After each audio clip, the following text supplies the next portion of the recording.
Halo guys, di video ini kita akan bahas anime Kimetsu no Yaiba Art Infinity Castle episode 1. Langsung saja kita bahas ceritanya.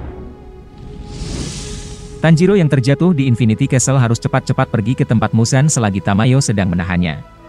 Tapi Tanjiro terjatuh cukup dalam yang jika sampai menghantam dasarnya dia bisa mati. Beruntungnya Tanjiro diselamatkan Tomioka. Baru saja selamat mendarat dan hendak ingin berterima kasih, Tanjiro langsung diserang iblis dari belakang. Dengan cepat Tanjiro menebas iblis tersebut dengan pernapasan air jurus pertama, tebasan permukaan air. Serangan iblis masih berlanjut, Tomioka memperingatkan Tanjiro karena muncul banyak iblis dari balik pintu. Tomioka dan Tanjiro sama-sama menggunakan pernapasan air. Tanjiro mengeluarkan jurus ke-6, pusaran air berputar dan Tomioka jurus ketiga, tarian arus air cepat. Semua iblis langsung hancur karena iblis yang dilawan masih kroco dan belum melawan iblis bulan atas. Tanjiro terkagum terhadap Tomioka, dia sangat hebat bisa memprediksi jurus yang akan dikeluarkan Tanjiro, jadi Tomioka menggunakan jurus yang tidak menghalangi serangan Tanjiro yang membuat serangan mereka selaras dan tidak bertabrakan. Beralih pada Hashira Ular, Iguro. Iguro juga diserang banyak iblis kroco dan membasmi para iblis dengan jurus ke-6, tebasan ular melingkar. Dengan sekejap kepala para iblis pun ditebas oleh Iguro. Dia sangat kesal para iblis ini mendekati Kanroji. By the way yang belum tahu, Iguro dan Kanroji adalah satu-satunya pasangan Hashira yang cinlok. Kanroji sangat senang dan terlihat manja diselamatkan Iguro. Beralih pada Hashira Kabut dan Hashira Batu, ada Tokito dan Himejima. Mereka juga mengalami hal yang sama diserang banyak iblis bulan bawah. Himejima mengira mereka diciptakan untuk membuat para Hashira lelah. Tokito mengkhawatirkan dan menanyakan keadaan Oyakata Sama pada Himejima. Oyakata Sama sudah meninggal karena meledakkan diri untuk melemahkan tubuh Muzan di kediamannya sendiri. Itu adalah kematian yang terhormat. Oyakata Sama sendirilah yang sengaja ingin menjadi umpan. Tokito menjadi sangat marah karena Muzan telah merenggut ayah keduanya. Sebelumnya Muzan juga merenggut kakak dari Tokito. Bagi Tokito, Oyakata Sama selalu ada di sampingnya saat dia sekarat diserang oleh iblis. Semua orang merasakan hal yang sama, kemarahan yang luar biasa terhadap Muzan karena telah banyak merenggut banyak nyawa keluarga mereka. Beralih pada Hashira Angin Sanemi. Dia merenung dan kesal tidak bisa melindungi Oyakata Sama. Sanemi yang tiba-tiba diserang iblis dengan mudah menghancurkannya tanpa jurus pernapasan. Iblis bulan bawah terus berdatangan membuat Sanemi bersemangat dengan luapan amarah untuk membunuh semua iblis. Sama halnya dengan Inosuke, dia juga sangat bersemangat membasmi para iblis. Ini bisa jadi kesempatan bagus untuk menguji hasil latihan Inosuke. Sementara Genya berlari sambil kebingungan di dalam Infinity Castle, dia mengkhawatirkan kakaknya, Sanemi. Sedangkan Zenitsu mendengar sesuatu. Sepertinya ada orang yang dia kenal di dalam Infinity Castle ini. Zenitsu ingin menemui orang tersebut karena telah melakukan hal yang tak bisa dimaafkan. Beralih pada Hashira Serangga, Shinobu Kocho. Sembari berjalan kebingungan, Shinobu mencium bau darah. Lalu, Shinobu membuka pintu salah satu ruangan dan melihat di dalamnya ada iblis yang sedang memakan banyak gadis.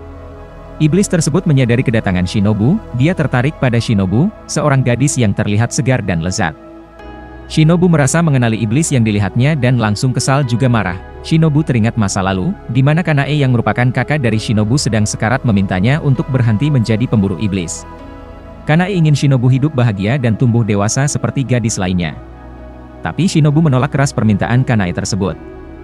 Dia menanyakan bagaimana ciri-ciri iblis yang telah membuat Kanae sekarat. Sebelum ajalnya tiba, Kanae memberitahukan ciri iblisnya memiliki noda merah di atas kepalanya. Dia selalu tersenyum dengan santai dan bicara dengan tenang dan ramah. Ciri-ciri tersebut sama persis dengan iblis yang ada di depan Shinobu sekarang. Dia adalah Doma, iblis bulan atas kedua. Salah satu gadis yang tergeletak meminta tolong karena akan dimakan Doma. Dengan cepat Shinobu menyelamatkan gadis tersebut. Tapi gadis tersebut langsung mati tersayat di pangkuan Shinobu. Shinobu teringat perkataan Kanae yang mengatakan senjata dari iblis yang menyerangnya adalah sepasang kipas tajam.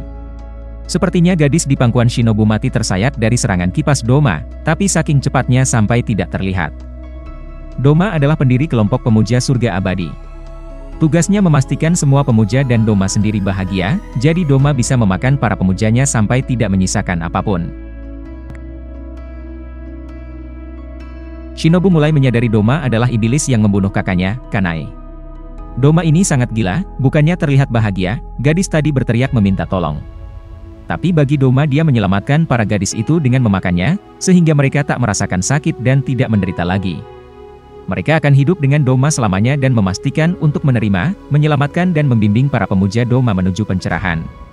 Shinobu sangat murka dengan ucapan Doma, dia benar-benar tidak waras dan membuat Shinobu ingin muntah. Doma menanggapi Shinobu dengan santai dan ramah, dia meminta Shinobu bercerita jika ada yang mengganggunya. Sikap santai dan ramah Doma membuat amarah Shinobu menjadi semakin murka. Dia adalah iblis yang telah membunuh kakaknya. Apakah Doma tidak mengenali Haori yang dikenakan Shinobu? Ditanya seperti itu, Doma jadi teringat dengan Kanae yang menggunakan pernapasan bunga. Kanae adalah gadis yang manis dan imut, tapi Doma tak sempat memakannya karena matahari sudah mau terbit. Saat itu Doma sangat ingin memakan Kanae. Dengan cepat Shinobu menusuk mata Doma dengan jurus pernapasan serangga, tarian serangan lebah melayang di udara. Doma masih bisa santai meskipun matanya sudah tertusuk pedang Shinobu. Doma menyerang balik dengan jurus darah iblis, es teratai. Dengan cepat Shinobu menghindar, tapi terkena sedikit serangan Doma. Shinobu menghirup esnya dan terasa sangat dingin sekali. Udaranya cukup dingin untuk melukai paru-paru Shinobu. Shinobu takkan bisa membunuh iblis hanya dengan tusukan, Shinobu harus mengincar lehernya. Tapi Shinobu menggunakan racun di pedangnya.